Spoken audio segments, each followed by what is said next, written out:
Funding for To the Contrary provided by the E. Rhodes and Leona B. Carpenter Foundation, the Park Foundation, and the Charles A. Freoff Foundation.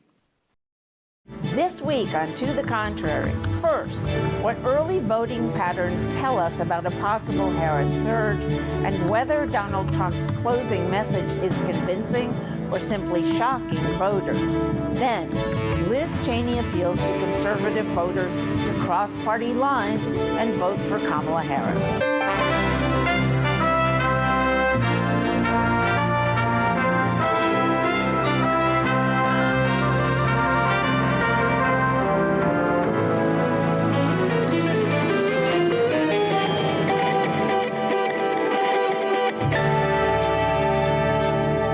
I'm Bonnie Urbay. Welcome to the Contrary, a discussion of news and social trends from diverse perspectives. Up first, the Trump campaign's final push. Donald Trump's bid to become president again could be showing signs of trouble as the time remaining drops down to less than 2 weeks. Early voting data suggests women, particularly young women, are turning out at a higher rate than expected in some battleground states. Why is this important? As of October 21st, some 17 million Americans voted early or absentee, according to Target Smart's Target Early Dashboard. Republicans have also struggled to turn out young white men at rates they had hoped for among early voters.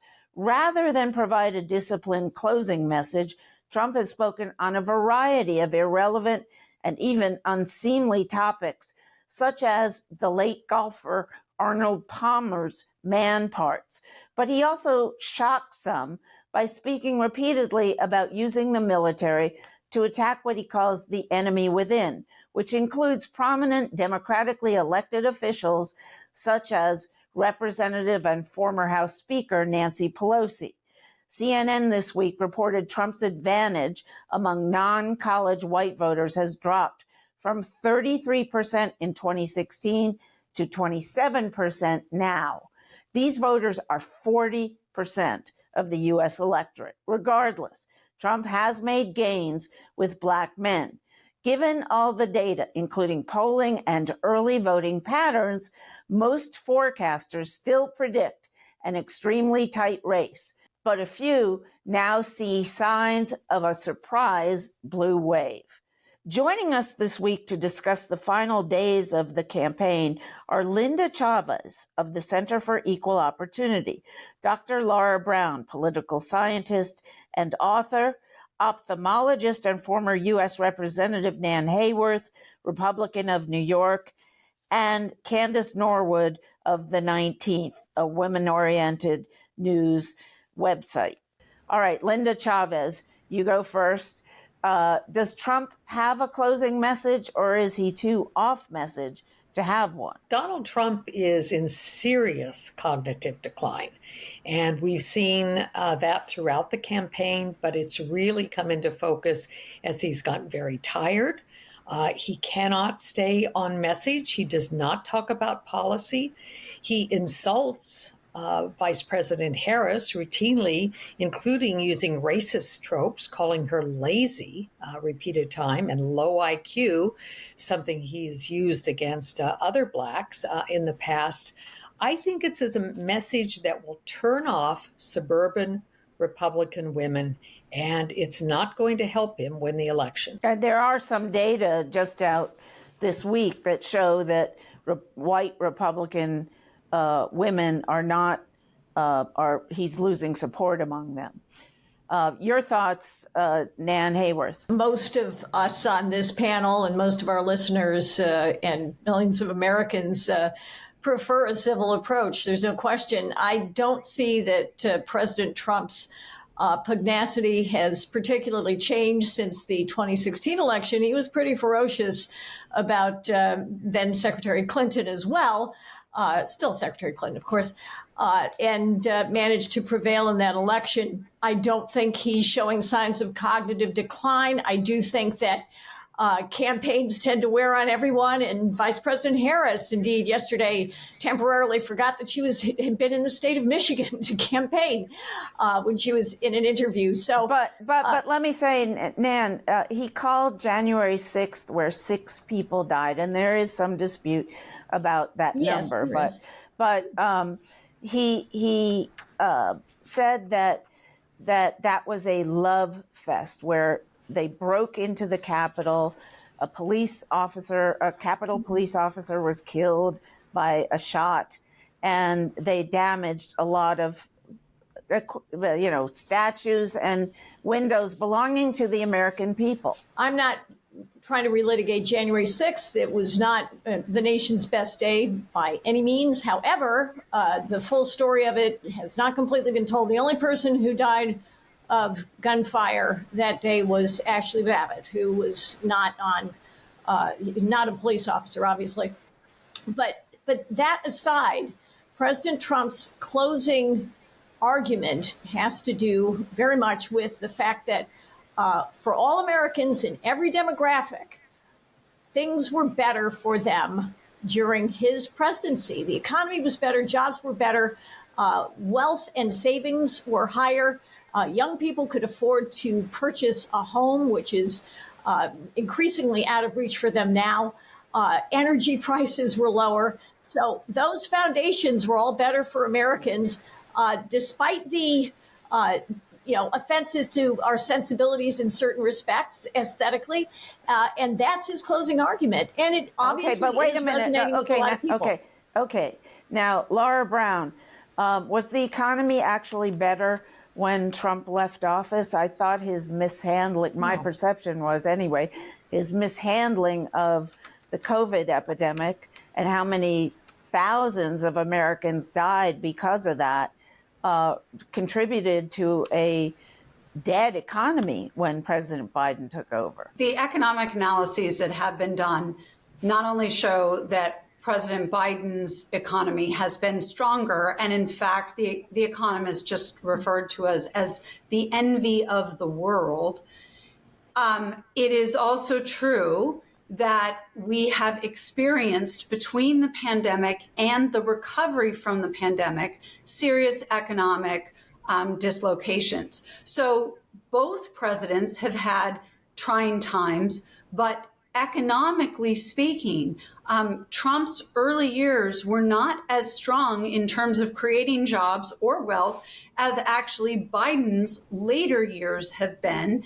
And it is also true that the policies that are being put forth by Vice President Harris versus the policies put forth by former President Trump have been analyzed and looked at. And every way economists can do this, they have found that former President Trump's policies would drive deficits, undermine Social Security, and in fact, spike inflation higher than anything that Vice President Harris has proposed. So, Candice Norwood, your thoughts about Trump's closing argument in the final days of the campaign? Is he losing voters, gaining them? None of the above? I think what we are seeing is that there are efforts, particularly from the Harris campaign, to really chip away at disaffected Republican voters. And some polling indicates that that may be working in some capacity. This is a small group, but there was a national poll recently that found that about 9% of Republican voters are thinking about supporting Harris, and that skews to be women and older women and has grown over the last month. Please talk about Trump's message in the final weeks of the campaign.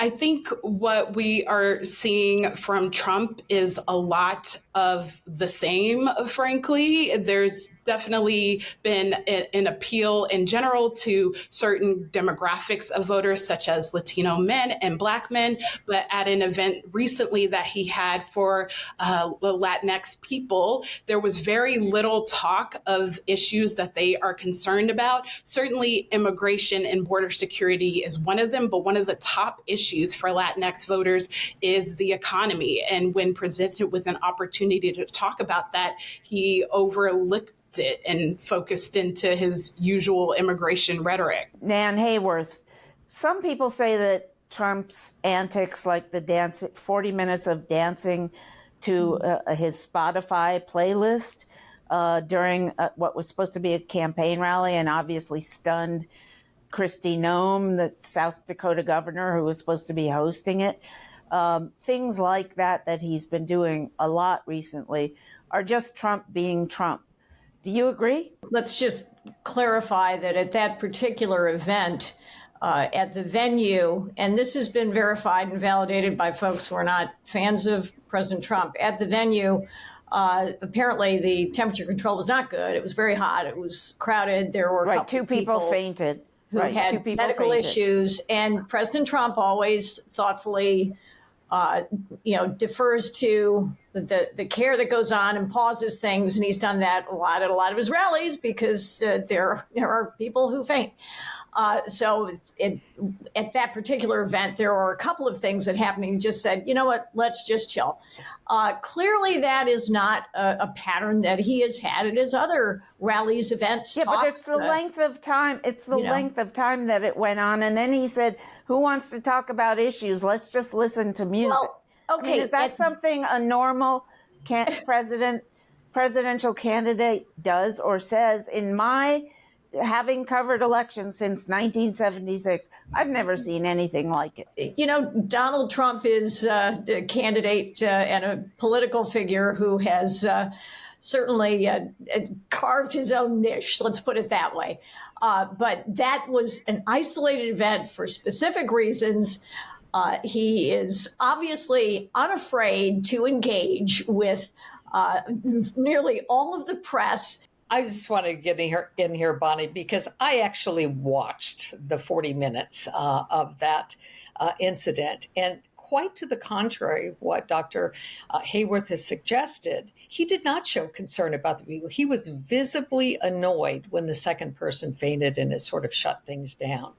And I'm sorry, listening to music and doing the sort of double jerk, I call it, dance that he does stage with a playlist, which is bizarre in and of itself, contrasting. It included the village YMCA, people. Right? Yes, the YMCA, which is a pro the gay anthem. LGBT. Right. He's got a lot of gay supporters. Okay, but just a second.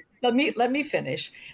It wasn't just that. I mean, it was juxtaposed against things like Ave Maria and Pavarotti singing opera. It was very, very strange. And clearly, when you looked at the faces, Kristi Noem looked like she wanted to die. She wanted to get out of there.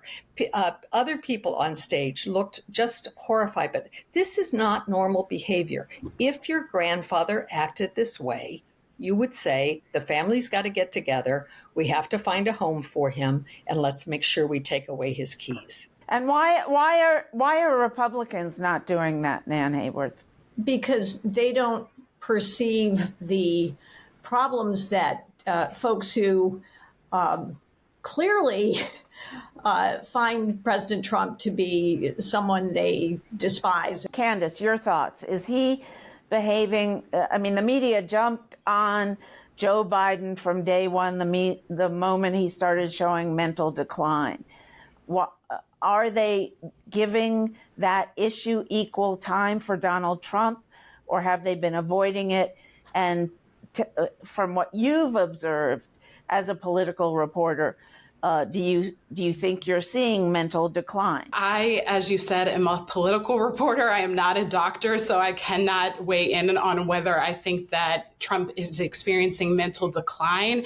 I think the ways that media organizations talk about this issue of the dancing and kind of the some would say rambling rhetoric is more in the bizarre, in the weird, rather than maybe as much of focusing on his mental capacity. There are certainly people questioning that, but that could be seen as an imbalance there.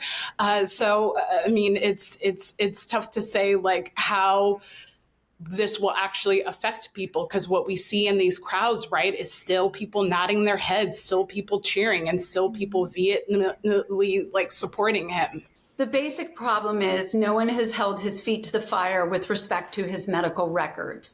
We are not talking about a position that is an honorific post. We are talking about the presidency of the United States, the individual who is charged with nuclear codes. We are talking about somebody who has already been documented to confiscate and hold classified documents. That case has been dismissed, and will be back on appeal because what he did is fundamentally problematic and not in line with our criminal law. So we are not talking about somebody like, oh, that is interesting. He's already been convicted of 34 felony charges. Yes, but with let's regard face to it. The most serious allegations and indictments have all been put on the back burner. And we have a Republican Party that is denying and ignoring his sort of really incapacity, his inability to focus, his inability to handle this. And this is where it is stunning to me, not who Trump is, because we've all known who Trump has been for a decade. The problem is the enabling among Republican leadership that all of this is not a problem. A vote for Trump is a vote for Vance. And if you don't believe that, you're not being honest with yourself. All right. Let us know what you think. Please follow me on Twitter at Bonnie Urbay. From early voting patterns to Republican women. Republican Liz Cheney is crossing party lines to campaign alongside VP Kamala Harris. The former Congresswoman says Donald Trump is a unique threat to America who must be defeated. At an event in Pennsylvania, Cheney pitched directly to conservative women, urging them to support Harris despite disagreements over abortion rights. She also said they have nothing to fear from Harris and argued that some GOP restrictions post-Dobbs, the Supreme Court decision that threw out Roe v. Wade, have gone too far, endangering women's health. Her endorsement of Harris marks a significant break from traditional Republican positions, given Cheney's prior high ratings from pro-life groups. Okay, Candice, what's going on here, and how do you think that Liz Cheney will influence many Republican women voters? And why is she coming out at this time? So what we're seeing right now is this effort by the Harris campaign to signal to moderate conservatives that it is okay for you to identify as a conservative and vote for Harris. And Cheney is both her father and Liz Cheney are a big part of that effort. And so I think Liz Cheney, as someone who has held leadership positions in the Republican Party, she's someone from a family that has a long legacy in the Republican Party and very public. And she's also someone who's a mother of 5 children, which is something she spoke up about very publicly, and connecting that and concern about the future of democracy to her children. Is it a convincing message, though, do you think? We are seeing some numbers shift in terms of more women, in particular older women, going toward Harris. So I think it is potentially a powerful message to kind of get at those groups and chip away, as Harris is trying to do in these final weeks of the election. Nan Hayworth, do you see it as a Republican woman, is it a convincing message, or Republican women just going to ignore it? Well, I think some Republican women will heed that message. I'm not sure that they are new converts. That I don't know. Candice probably knows more about that kind of data. But I do think that the majority of Republican women see through the noise, the kinds of things we've been talking about in terms of aesthetics and style and things like that. And, are concentrating on the consequences of policy, not only domestically, but also in terms of national security. And not just that, but about women's and girls' sports and spaces. And that has been called a sleeper issue that is starting to gain more prominence. There is a real threat to the health and safety of girls and women as biological boys and men are allowed into what have been private protected spaces. And sports. That is a serious issue that I think a lot of women are starting to recognize even in these final days of the campaign. Lara Brown, what do you think? Because there were some data that came out this week showing Trump is losing some support among married white women, and that's the voting group that consistently votes more Republican than all other groups of women. Let me just say, I agree with Dr. Hayworth that there are women who are Republican leaning, but they are not necessarily recent converts. I look at myself as somebody who, even though I have long been a moderate Democrat, I have voted for Republicans for president, but it is true that when Trump was elected in 2016, I moved back to the Democratic Party and I have not left. And it has been because he is, from my perspective, incredibly disrespectful and cruel. And not only that, he's an adjudicated rapist. So I do think there are many more women who, since the Women's March in 2017, since the Me Too movement, since Hillary Clinton's loss, I think there are many women who have gravitated toward the Democratic Party.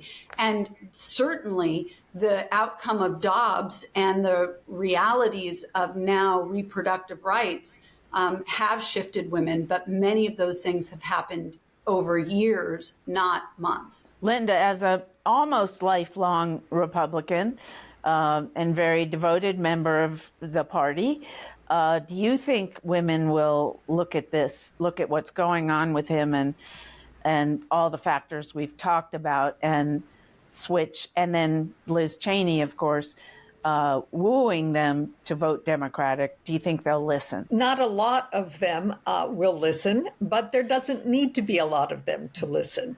This is a very, very close race, and we are talking about a 1 or 2% shift in votes having a tremendous impact, particularly in those battleground states. So I do think it's effective to reach out.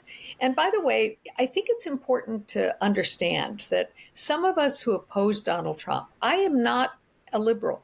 I have not joined the Democratic Party. I don't agree with the party on many issues. But you have left the Republican Party, I've left the Republican Party. Okay. And my hope is eventually that the Republican Party will have a rebirth after Donald Trump. It's looking less and less like that's going to happen. So I may end up living the rest of my life as an independent. I've already cast my vote. I voted for Vice President Harris, even though I disagree with her on a lot of issues.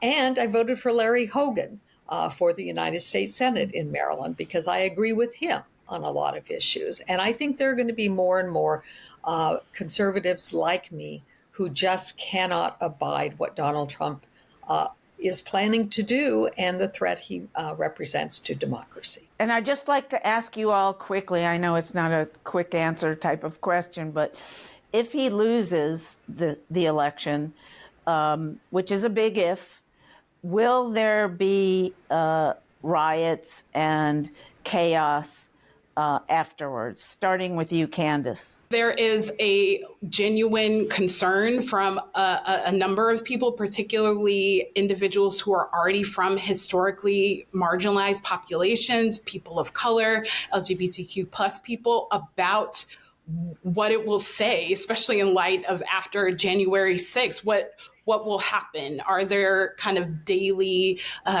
lives in jeopardy? And will we see kind of a pushback in violence, in legislation, et cetera? There is no way in the world that Donald Trump will accept defeat. He has never accepted defeat.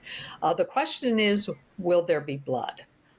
And he has certainly talked about the rioting, and he certainly encouraged the insurrection on January 6th. So it's going to be a very, very scary time. I actually think that it's all about the margin, right? So there is a place where if Vice President Harris prevails in sort of a, I don't want to say landslide way because we don't have that sort of battleground, but in a solid win or victory, it will be more difficult for anyone to push back. I don't think there will be. I don't support that kind of action. I think there'll be, obviously a lot of frustration. I think there'll be continued miseries, sadly. And I hope that Americans learn a lot about how policies really have a material effect on our lives, and learn to ask more about policy and vote more on policy. Thank you all. That's it for this edition. Please follow me on Twitter and visit our website, pbs.org/to the contrary. Follow us on X, formerly Twitter, Facebook, and Instagram. Whether you agree or think to the contrary, see you next week.